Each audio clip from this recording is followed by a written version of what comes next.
Department of Health nagbabala sa mga posibleng sakit na maaring makuha sa paliligo sa mga maruming pampublikong swimming pool. Kabilang dito ang sakit sa balat at pagdudumi. Naritong report. Paglulublob sa swimming pool ang takbuhan ngayon ng pamilya ni Mary Jane ngayong sobrang init ang panahon. Lalo kasi ngayon, panahon ng mga summer, so stress reliever at the same time para mapawi yung init na naramdaman namin. Resort ang madalas sadyain ng karamihang Pinoy para mapreskuhan. Pero paalala ng Health Department sa publiko, mag-ingat sa paliligo sa swimming pool. Posible kasing makakuha rito ng sakit sa balat o magdumi kung makainom ng tubig. Bacterial infection, skin disease, pag accidentally nakainom yung bata, pwede siya magtae.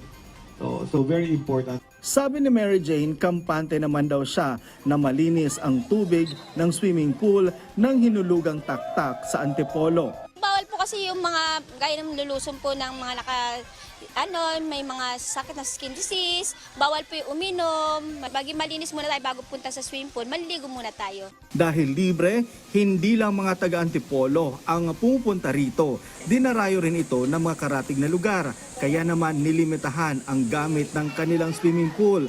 60 tao kada oras. Sarado tuwing Lunes para linisin ang buong lugar. Pero bago buksan ang swimming pool mula Martes hanggang Linggo, tinitiyak munang na malinis ang tubig nito. Actually dito, yung mga nagtatrabaho natin, yung nagme-maintain po ng ating tubig sa swimming pool ay magagaling naman. No? Well-trained sila. From time to time, yung paano siya ginagamot, alam nila.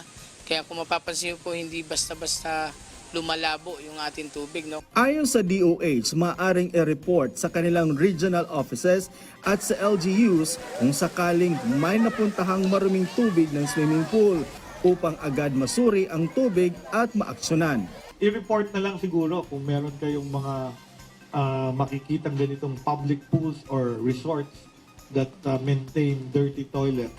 Upang makatiyak na walang makukuhang bakterya o kahit anong fungal infection sa balat, pinapayuhang maglinis ng katawan bago at matapos mag-swimming at huwag umihi sa swimming pool.